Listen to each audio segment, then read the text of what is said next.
আমি ডক্টর ইউনূসের কাছে আবেদন করি এগুলোর জন্য পিটা 3 দিন জন্য চলে রাখে। ধন্যবাদ। এইসব আন্দোলন তো মানে কি গুলা আমাদের মতো সাধারণ পাবলিক গুলো কিভাবে যায়, কিভাবে কি করে আপনারা বলেন? এগুলো কোনো মানে আছে?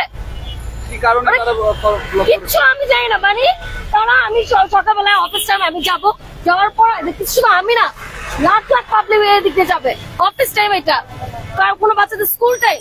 আর এরা রাখলে কি অবসর হচ্ছে প্রত্যেকটা গাড়ি ব্লক সে 9টা থেকে শুরু হয়েছে। 1 ঘন্টা যাবত আমি এখানে হেঁটে আসতেছি। এগুলো উচিত পিটাই আর সোজা করা এই সমস্ত পোলাপানদের। হ্যাঁ ভাই আমি সে 9টা থেকে হেঁটে আসছি। এটা কোথায়? এটা আমি নতুন বাজার। আপনি বুঝতেছেন কতটুকু আমি এখানে হেঁটে আসছি? ওই বৃষ্টি দিয়ে আমি ভিজতেছি, আমার কাছে ছাতা অ্যাভেলেবেল নাই।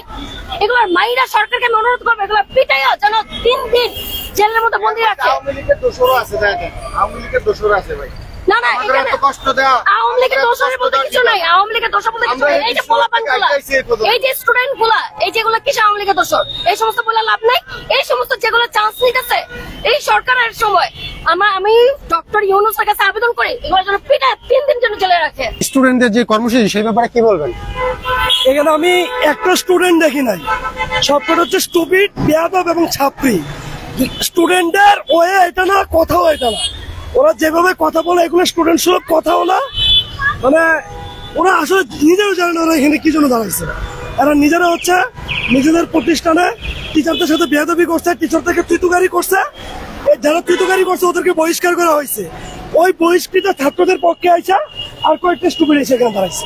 এটা হচ্ছে মেইন কজ, আর কোনো কিছু না।